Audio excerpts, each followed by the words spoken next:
이제 3강 인지 행동 이론에 대해서 설명해 드리도록 하겠습니다. 크게 세 명의 학자 피아제의 인지 발달 이론, 스키너의 행동주의 이론, 반두라의 사회학습 이론이고요. 배우다 보면 피아제 배우다 보면 콜버그까지 이어서 배울 거고요. 스키너가 누구의 영향을 받았냐? 파블로프의 영향을 받았습니다. 그래서 3+2로 인지행동 이론 학자들에 대해서 설명해 드리도록 하겠습니다. 요걸 지우고요. 첫 번째 피아제 인지 발달 이론부터 배워보도록 하죠. 피아제, 생물학 박사 장 피아제는 아동의 지능 검사를 하다 보니까 요 나이 때는 이걸 틀려요. 요 나이 때는 요거를 몰라요. 그래서 일괄되게 나이대마다 틀리구나, 나이대마다 인지할 수 있는 게 차이가 있구나 라는 것을 알게 되었습니다. 그러다가 큰딸이 태어나게 됩니다. 그래서 큰딸이 크는 걸 보면서 인지행동에 대해서 관찰해서 아동의 인지발달의 틀을 제공했습니다. 그래서 수학적으로 과학적인 사고의 발달과 교육에 영향을 줬던 사람이 장 피아제다.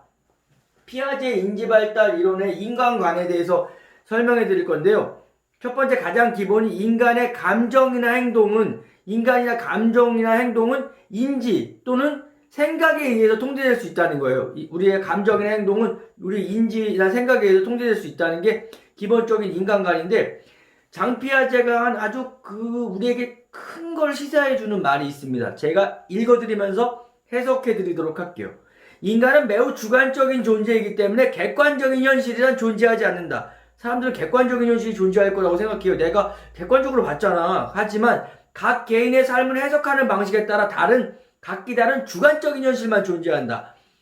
각자 해석하는 것에 따라 주관적인 현실만 존재한다는 거예요. 그래서 성격이나 행동은 환경적 요인에 의해서만 결정되는 게 아니라 환경의 영향도 받지만, 중요한 건 뭐냐면 사람이 환경적 요인을 어떻게 받아들이고 해석하느냐 하는 주관적 경험에 의해서 결정된다는 거예요. 그래서 개인과 환경의 상호작용에 대해서 얘기를 했는데, 이 피아제의 말에 의하면 우리에게 굉장히 많은 거를 주죠. 그래서 우리가 이제 주변에 봤을 때도 엄청나게 힘든 일을 당한 사람도 있고 굉장히 어려운 일을 당한 사람도 당했는데, 또 불구하고 그 사람이 나 이거 발전의 계기가 됐다던가, 나는 그걸 통해서 오히려 더 열심히 하게 됐어. 그래서 그 사람의 누구한테 혼났다, 어려운 일을 당했기 때문에 오히려 난 더 열심히 해서 내가 어려운 것도 이뤄낼 수 있었어, 이렇게 받아들이는 사람이 있는가 반면에, 우리가 생각하기에는 너무도 여건이 좋은 사람이 있고 너무도 좋은 사람, 저 사람이 뭔 걱정이 있을까 하는 사람인데 굉장히 힘들고 어려워하는 사람도 있습니다. 얘는 좀 아니겠 수 있겠지만 S그룹에 딸이 있는데 그분이 외국 유학도 갔고 정말 부족한 점이 없죠. 평생 먹고 살 게 다 있는데 그 외국에서 자살하는 일이 벌어집니다. 일반 사람들이 생각하기에는 그거 갖고 그러나라고 생각할 수 있지만, 그 사람에게 느끼기에 따라서, 그 사람이 받아들이기에 따라서, 해석하기에 따라서 그건 굉장히 힘들고 어려운 일일 수 있다. 이렇게 우리가 생각하는 거 받아들이느냐에 따라서, 그걸 해석하는 데에 따라 다르다는 피아제의 인지발달 이론입니다. 인간의 변화와 성장 가능성이 높다. 본능적인 것보다 우리가 변화와 성장 가능성이 높고 인간은 능동적이다. 그래서 환경과 상호작용을 하면서 변화하고 발달한다는 게 피아제의 인지발달 이론의 인간관입니다. 성인이 되면은 직접적인 가르침이 없이도 인지구조가 발달한다, 그런 내용도 있고요. 발달의 요인 4가지가 있습니다. 이 4가지 요소가 잘 조화되고 평형상태를 유지하려고 한다. 첫 번째, 유전적인 요인, 내적 성숙이 있다. 성장과 발달 시 각 시점에서 어떻게 전개할지를 결정하는 게 있는데, 그게 유전적 요인과 내적 성숙이다. 두 번째, 신체적 경험, 즉 직접 경험이 있는데 능동적, 심리적, 지적 발달에 기여하는 게 신체적 경험은 직접 경험이다. 신체적 경험 또는 직접 경험이 두 번째 거다. 세 번째, 발달 요인 세 번째, 사회적 전달, 즉 교육이 있다. 외부로부터 지식을 전수받는다든가 이런 건데, 인지 발달의 심리적 측면에 기여한 게 사회적 전달 교육이다. 마지막 네 번째, 제일 중요한 인지 발달의 핵심 기능이 있는데, 그게 뭐냐? 평형화다. 동화와 조절 과정을 거쳐서 통합을 해서 결국에는 평형화를 이루려고 하는 게 인지 발달의 핵심 기능이다. 발달의 원칙이 있는데요. 피아제 인지 발달 이론은 발달 원칙이 있는데, 발달 원칙의 첫 번째는 개인마다 차이가 있을 수는 있지만, 연령 차이나 개인마다 차이가 있을 수 있지만 발달 순서는 그대로 유지된다. 발달 순서는 쭉 유지가 된다. 두 번째, 모든 아동은 단계를 순서대로 통과하고 2단계를 넘어서 다음 단계로 간다. 갑자기 1단계에서 3단계, 5단계를 뛰어넘을 수는 없다. 하지만 마지막 형식적 조작기에 도달한 사람은 그보다 낮은 단계의 행동을 하거나 사고를 할 수 있다. 이런 뭐 예외적인 상황도 얘기를 했습니다. 상위 단계는 하위 단계를 기초로 해서 형성되는데 그 상위 단계는 하위 단계를 통합하기도 한다. 이런 얘기를 했습니다. 이제 인지 발달의 주요 개념에 대해서 알아보도록 할게요. 첫 번째, 인지라는 게 있습니다. 주요 개념, 인지. 인지는 아는 것과 관련된 모든 과정이 바로 인지입니다. 아는 것과 관련된 모든 정신적 활동이나 상태가 바로 뭐다? 인지입니다. 인지. 그래서 인지는 지각하거나 주의하거나 기억하거나 상상하거나 말을 하거나 발달하거나 문제를 같이 아는 것과 관련된 모든 활동이나 정신활동 이런 것들을 포함하는 게 인지다. 인지. 두 번째, 인지 능력이라는 게 있는데 인지 능력은 이제 마음에서 무언가 이게 인간이 받아들이는데 무슨 성격이나 특성 같은 거로 말하는 건데 여기에는 언어의 획득 같은 뭐 공통적인 인류 보편적인 인지 능력도 있고 또 사람에 따라서 인지 능력이 좀 발달한 사람이 있죠. 말을 잘하거나 뭐 추론을 잘하거나 이렇게 해서 뭐 사람마다 다른 각기 갖고 있는 인지 능력의 차이가 있다. 공통적인 인지 능력도 있고 언어를 배우는 거나 생각하거나 뭐 말하는 거나 이런 것들과 관련된 공통적인 부분도 있고 인지 능력에는 또 사람마다 개인 차가 있어도 좀 더 잘하는 인지 능력이 좀 뛰어난 사람도 있다. 세 번째, 이제 보존이라는 게 있습니다. 대한 사람 대한으로 길이 보존하세요. 우리나라를 잘 보존해야 된다 그런 건데 이게 뭐냐면 이렇게 컵에 물이 똑같이 들어있습니다. 똑같이 들어있는데 요거를 좀 긴 컵에 따랐습니다. 이렇게 긴데 따라가지고 이렇게 따랐더니 이렇게 됐습니다. 긴데 따랐더니 똑같은 양인데 이렇게 됐습니다. 그럼 똑같은 양이고 얘 똑같은 걸 여기 따랐으니까 얘하고 얘는 양이 똑같겠죠? 원래 똑같은 양이었는데 얘 이렇게 따라봤자 얘하고 얘는 양이 똑같은데 이건 6세에 구별할 수 있다는 거죠. 이게 보존 개념, 얘 이렇게 되면 보존됐다. 그래서 똑같은 거다. 양이 원래 똑같기 때문에 똑같다. 이게 보존인데 이걸 알 수 있는 게 6세를 기준으로 한다. 지금 좀 많이 시간이 지났기 때문에 뭐 이게 좀 바뀌었을 수도 있지만 그래도 연구 결과 어떻게 했냐면 6세 이상에서는 요 보존됐다는 것을 이 동일한 양이라는 걸 알 수 있지만 보존을 6세 이하에서는 그걸 모른다. 보존에 대한 걸 모른다. 요게 보존이고요.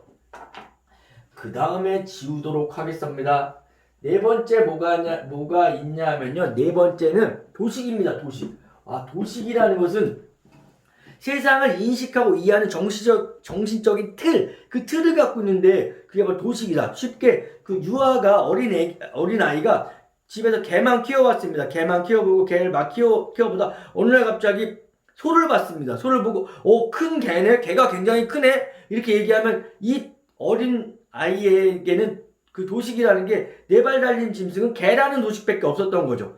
그래서 이렇게 갖고 있는 그 틀, 개에 대한 틀, 이렇게 갖고 있는 게 바로 도식이다. 세상을 이해하고 인식하는 정신적인 틀이니까 꼭 뭐 개, 소 이런 것뿐만 아니라 어떤 다른 정신적인 부분들 이해하고 다른 것에 대해 이해하는 그 틀을 갖고 있는데 그게 바로 도식이다.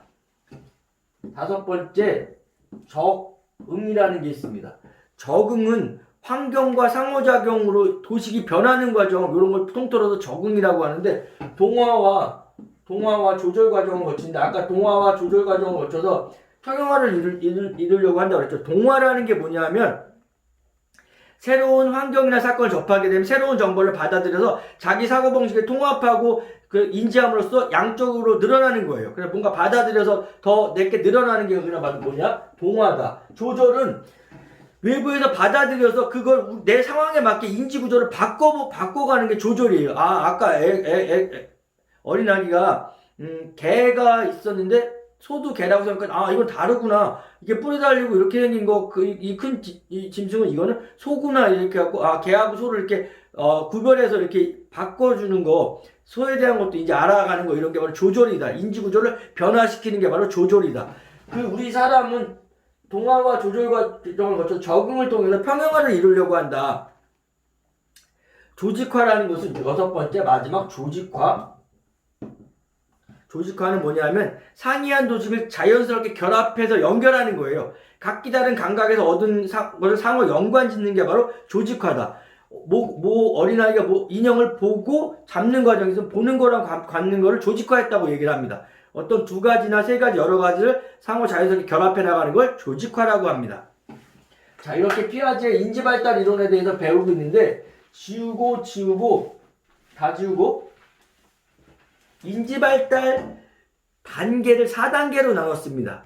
피아제 인지발달 단계는 4단계로 나눴는데 첫 번째 감, 전, 구, 형입니다. 앞자만 따서 감, 전, 구, 형. 감각 운동기입니다. 감각 운동기. 두 번째 단계부터 조작기라는 말이 들어갑니다. 전, 조작기, 구체적 조작기, 형식적 조작기, 2, 3, 4단계는 조작기란 말이 들어가죠. 감, 전, 구형. 이게 0세부터 2세고요. 2세부터 7세고 7세부터 11, 12세까지고요. 12세부터 성인 이전. 나이대에 따라서 나눌 수 있습니다. 이렇게 나이대에 따라서 나눴던 학자 구별하는 거는 첫 번째 배웠던 프로이트랑 두 번째 배웠던 에릭슨이 있죠. 이게 피아제까지 단계는 구별하는 사람은 대표적으로 세 사람에 대한 것만 시험에 나옵니다. 그러니까 이게 발달 단계를 제시했던 사람들은 프로이트, 에릭슨, 피아제가 대표적이다. 물론 우리가 전에 배웠던 걸 생각해보면 정신역동 이론 학자 4명이 있었죠. 프로이트, 에릭슨, 아들러, 융 중에서 융도 발달 단계를 제시하긴 했지만 융의 발달 단계는 시험 같은 데 나오지 않습니다.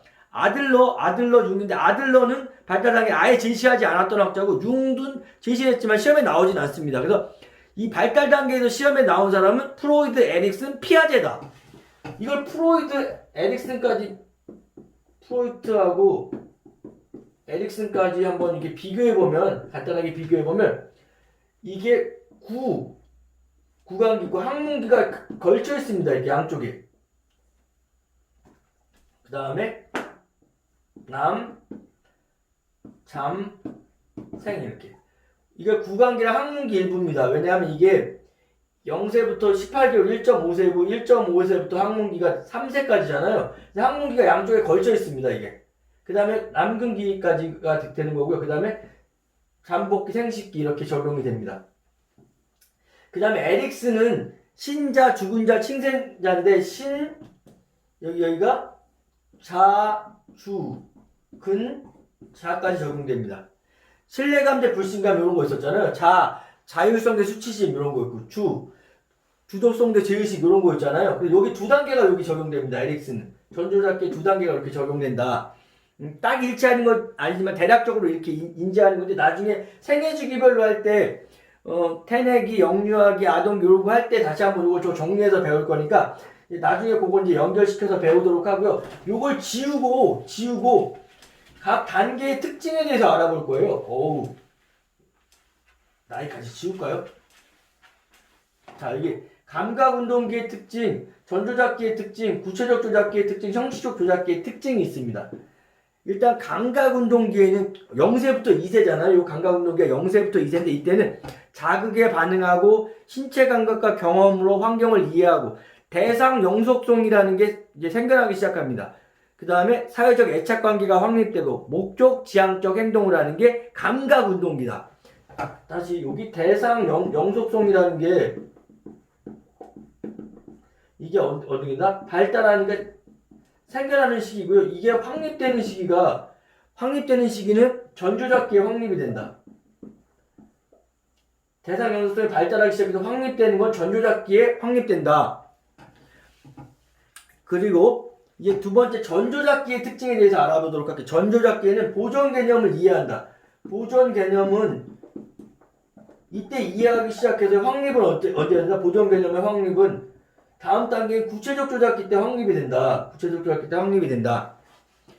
다시 이제 전조작기의 특징을 계속 알아볼게요. 대상 연속성이 확립된다. 보존 개념을 이해하기 시작한다. 그 다음에 자아중심적이다. 그러니까 한 가지만 인식하는 거예요. 자기중심적으로 한 가지만 이해하는 게 자아중심성이다. 다른 사람의 욕구와 관점을 이해하지 못하는 자아중심성이 전조작기의 특징이다. 또 직관적 사고를 합니다. 직관적 사고. 그리고 물알론. 그러니까 생명이 없는 대상에게 생명이 있는 것처럼 생각하는 게 물알론이죠. 물알론이 전조작계의 특징이다. 2세부터 7세 전조작계의 특징이다. 물알론은요, 인형이 다리가 부러져서 아플 거야 이렇게 생각하는 게 바로 물알론이죠. 상징적 기능도 하고요. 타율적 도덕성이 요 단계입니다. 타율적 도덕성이 전조작계의 특징이에요. 다른 사람이 정한 규칙을 따라할 수 있는 게 따라하는 시기가 타율적 도덕성이다. 중심화는 한 가지 대상에 대해서 중간 그것만 생각하지 부분이나 옆에 있는 다른 측면을 생각하지 못하는 게 중심화다. 비가역적 사고다. 한쪽 방향에서만 생각한다. 반대쪽 방향을 생각하지 못하는 비가역성도 전조작계의 특징이다. 구체적 조작기는 이게 구체적 조작기가 7세부터 11, 12세죠. 초등학교 시절이라고 생각하시면 됩니다. 구체적 조작기 초등학교 시절인데 이때는 논리적 사고가 발달한다. 보존 개념이 확립된다. 분류화, 유목화, 서열화 이런 게 구체적 조작기의 특징입니다. 분류화랑 유목화는 똑같은 건데 분류할 수 있는 거예요. 동전이 있으면 그거를 10원짜리, 50원짜리, 100원짜리, 500원짜리 이렇게 같은 것에 따라 분류할 수 있는 게 분류화 또는 유목화다. 이게 구체적 조작기의 특징이다. 또 서열화를 시킬 수 있다. 이 서열화 특성에 맞게 크기 순으로 배열할 수 있다. 작은 것부터 배열할 수 있다. 큰 것부터 배열할 수 있다. 서열화도 구체적 조작기의 특징이다. 타일 중심화. 여기가 중심화가 특징이었죠. 여기는 구체적 조작기 타일 중심화를 하게 된다. 그 다음에 여기가 비가역적 사고인데 여기는 가역적 사고를 하게 된다. 이쪽도 생각하고 반대도 생각할 수 있다. 타율적 도덕성입니다. 도덕성. 여기가 타율적 도덕성. 여기는 자율적 도덕성. 구체적 조작기는 자율적 도덕성이 생겨나는 식이고요. 조합 기술이 생기는 게 구체적 조작기다. 마지막으로 형식적 조작기는 11, 12세부터 성인 이전까지잖아요. 성인 이전까지 약 20세까지의 형식적 조작기인데 형식적 조작기에는 세 가지 특징인데 추상적 사고를 한다. 가설 연역적 추론을 하게 되고 조합적 사고를 하게 된다. 중고등학교 시절에는 더 좀 구체적인 추상적 사고, 가설 연역적 추론, 조합적 사고 하는 게 이게 바로 형식적 조작기의 특징이다. 그 다음에 이게 이 피아제의 인지발달 이론의 끝에 보면 피아제 조금 전에 나왔지만 도덕성 발달 단계가 있습니다. 도덕성은 어떻게 발달하냐 피아제가 얘기한 게 있는데 처음에는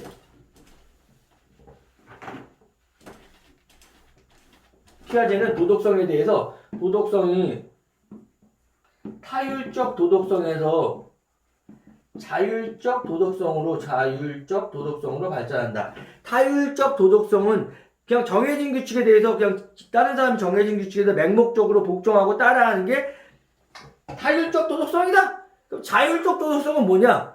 다른 사람과 합의하고 상호 협력하고 다시 이상한 것을 변경하고 해갖고 다시 하는 게 뭐냐? 변경하고 상호 합의해서 맞춰나가는 게 뭐냐? 자율적 도덕성으로 발전한다. 도덕성에 대해서 이렇게 피아제는 얘기를 했습니다. 그럼 도덕성에 대해서 얘기한 사람이 구체적으로 얘기한 사람이 한 명 더 있죠. 콜버그입니다. 콜버그. 그래서 콜버그의 도덕성 발달 단계에 대해서 한번 알아볼게요. 자, 올 치우고 콜버그. 콜버그는 크게 3단계, 세부적으로 6단계로 구별을 했습니다. 전 인습적 수준,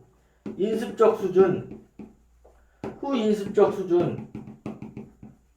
여기가 20을 기준으로요.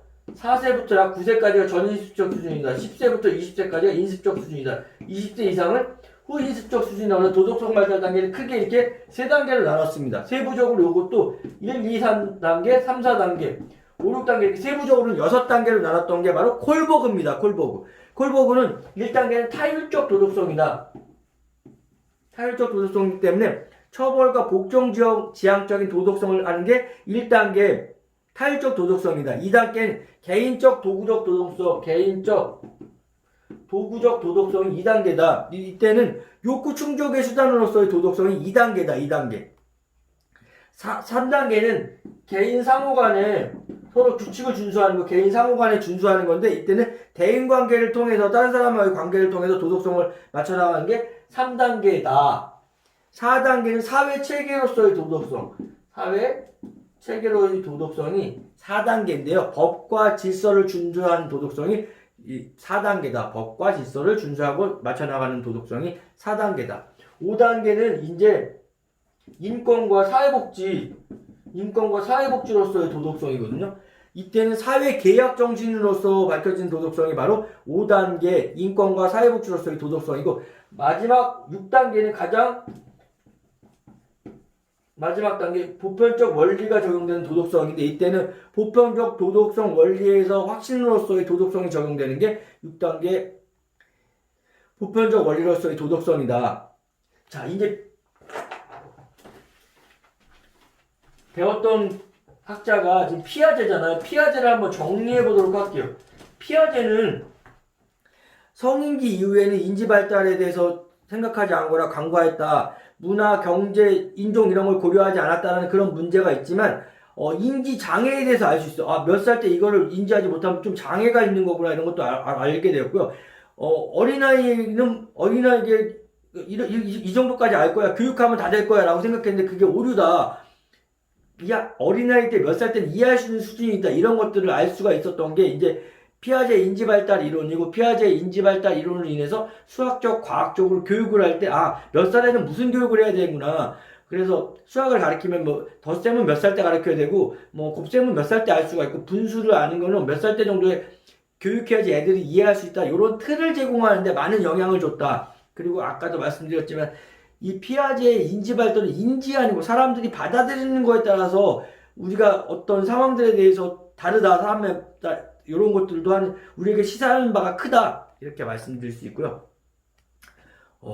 다음은 두 번째 스키너의 행동주의 이론입니다. 행동주의 이론.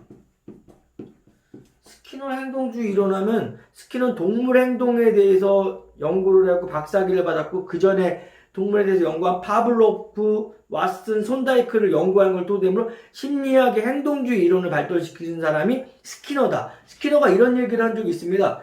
어린애 얘기를 데리고 와라. 나는 이거를 보상과 처벌 이런 걸로 인해서 다 변호사를 만들 수 있고, 의사를 만들 수 있고, 도둑도 만들 수 있고, 좋은 사람을 만들 수 있다. 이런 식으로 다 환경이나 처벌과 보상을 통해서 바꿀 수 있다라는 걸 얘기를 했습니다. 그래서 스키너의 행동주의 이론은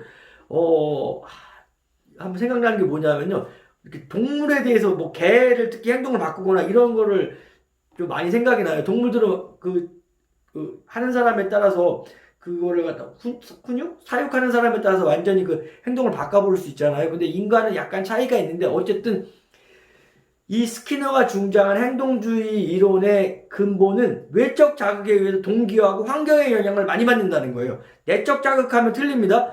무조건 스키너의 행동주의 이론은 외적 자극에 의해서 동기되는 거, 외적이 왜 영향을 받아 내가 행동을 하게 된다, 이런 거고요. 인간은 보상과 처벌에 의해서 강화되는 기계적인 존재를 생각했고요. 인간 행동은 법칙에 의해서 결정되고 예측이 가능하다, 이런 것들을 얘기를 했습니다. 그래서 이제 스키너 행동주의 이론의 이제 주요 개념 중에, 스키너 이전에 누구를 배워보냐면, 잠깐 파블로프에 대해서 잠깐 배워보도록 할게요. 파블로프가 이제 개 실험을 했죠. 개 실험을 했는데, 파블로프의 개 실험에서는 개에게 고기를 주기 전에 종소리랑 같이 이제 들려줍니다. 종소리랑 같이 고기를 주고, 종소리랑 같이 고기를 주고, 종소리랑 같이 고기를 주다 보면 어느 날 그냥 종소리만 들려줘도 개가 침을 흘리더라는 거예요. 이게 바로 고전적 조건 형성입니다. 파블로프의 개 실험, 고전적 조건 형성이죠. 자극에 수동적으로 반응이 형성된다.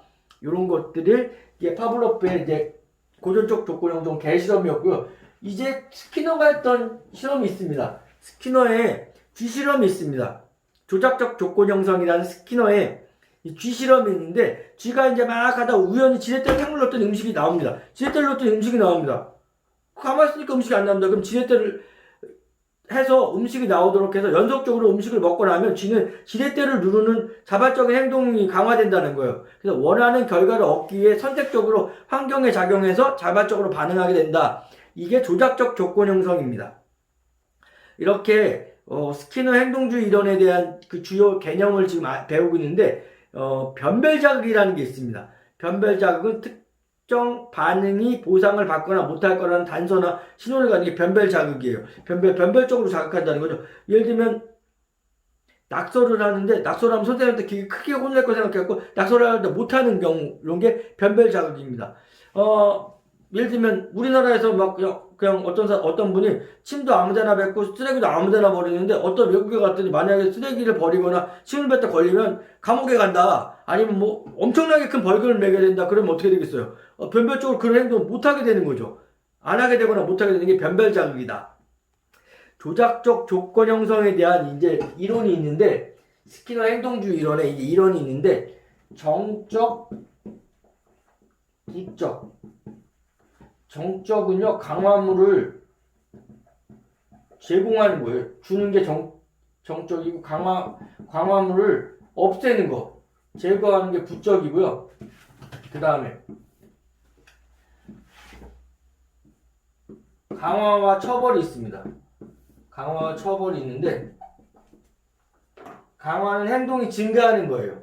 강화는 행동이 증가한다.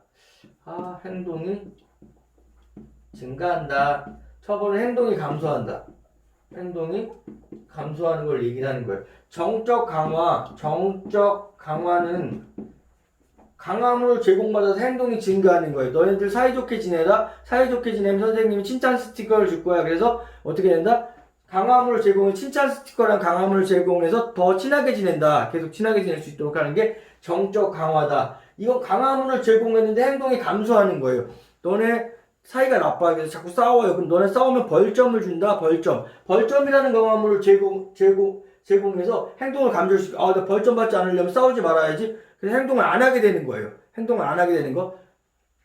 정적 처벌은 강화물을 제공하는데 이번엔 벌점이라는 강화물을 제공해서 어떻게 된다? 행동을 감소시키고 싸우는 걸 안 하는 거예요. 멈추는 거. 이게 정적 처벌이다. 부적 강화는 강화물을 제거해서 행동을 증가한 건데 강화물을 제거하는 건데 오늘 열심히 공부하면 숙제가 없다. 오늘 열심히 공부하면 숙제가 없다. 그래서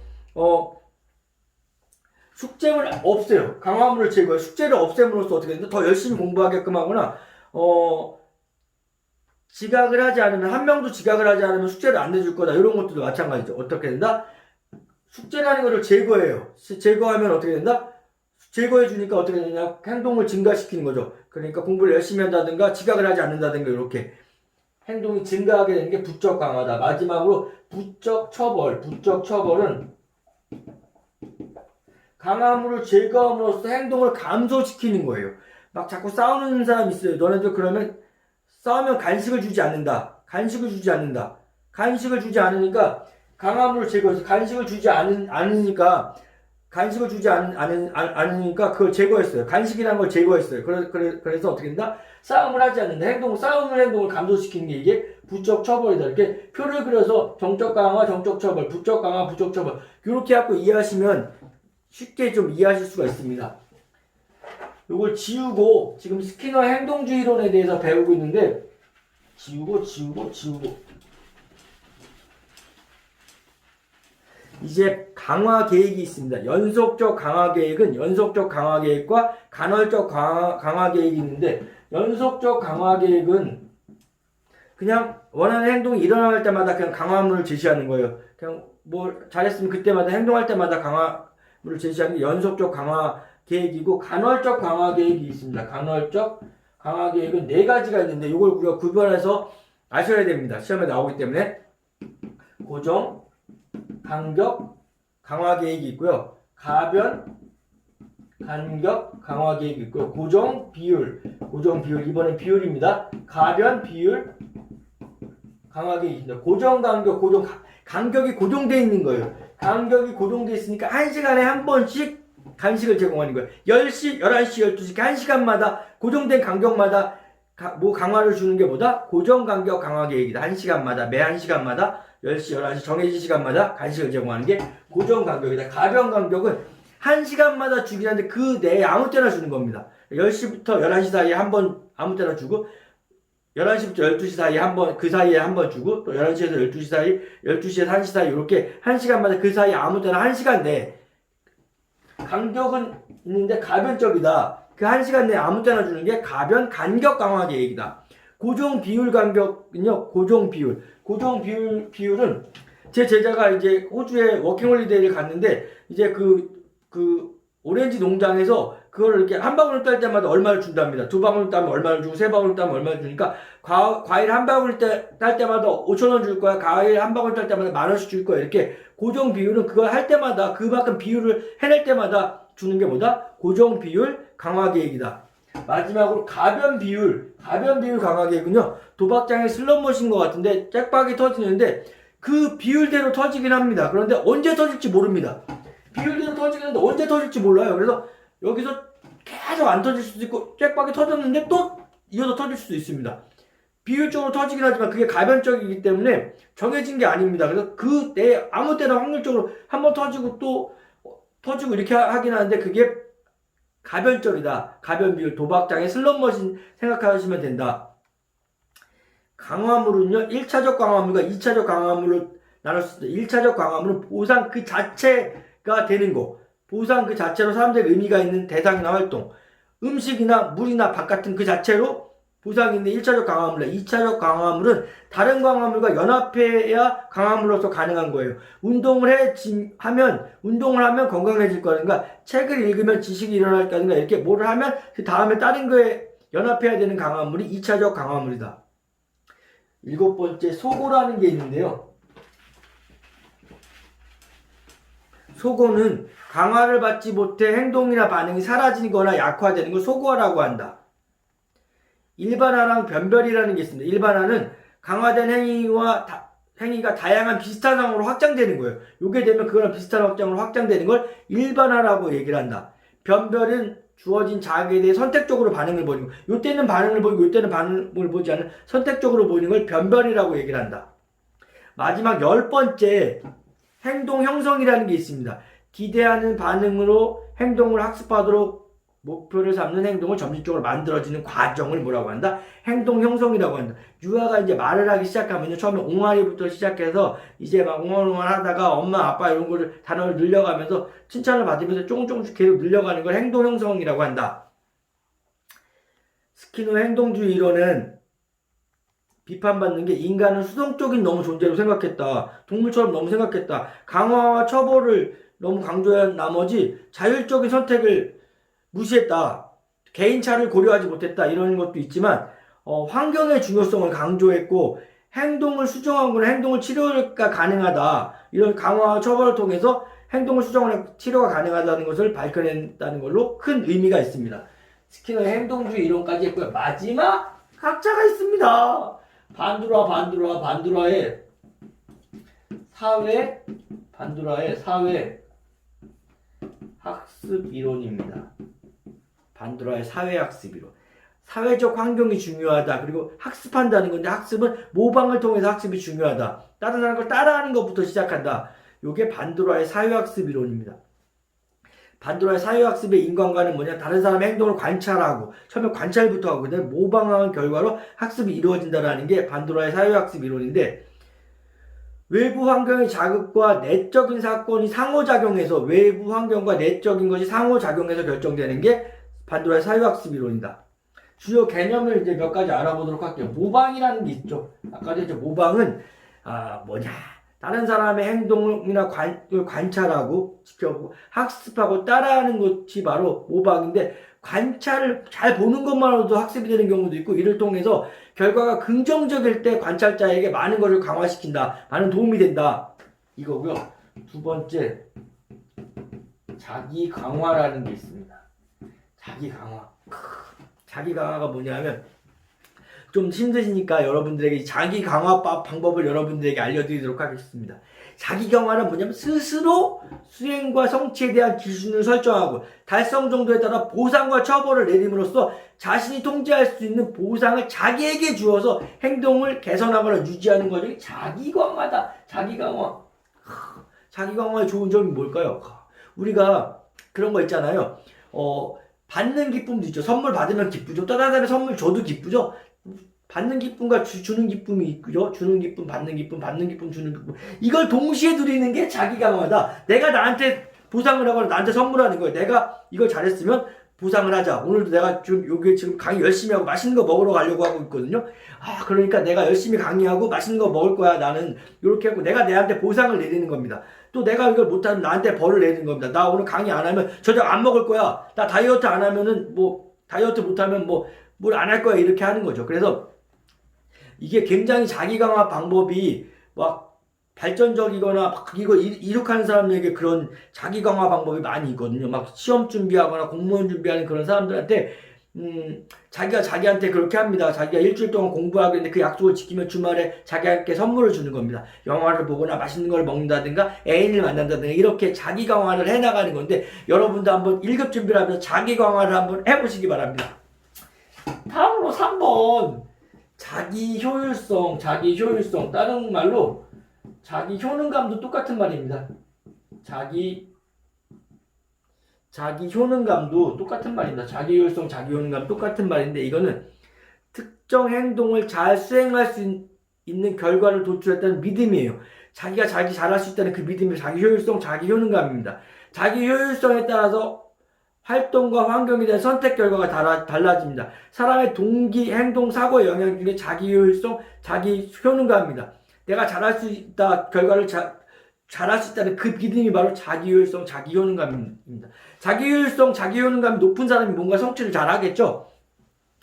다음으로 반도라의 사회학습 이론에 따른 이론, 관찰학습이라는 게 있습니다. 관찰학습이라는 게 있구만. 관찰학습이라는 거는 타인 행동을 관찰하면서 학습하는 게 관찰학습인데 4단계가 있습니다. 첫 번째 주의 집중하는 게 있고요. 그 다음에 보존 또는 파지 과정이 있습니다. 두 번째. 세 번째는 운동재생이고요. 마지막은 동기화 과정이 있습니다.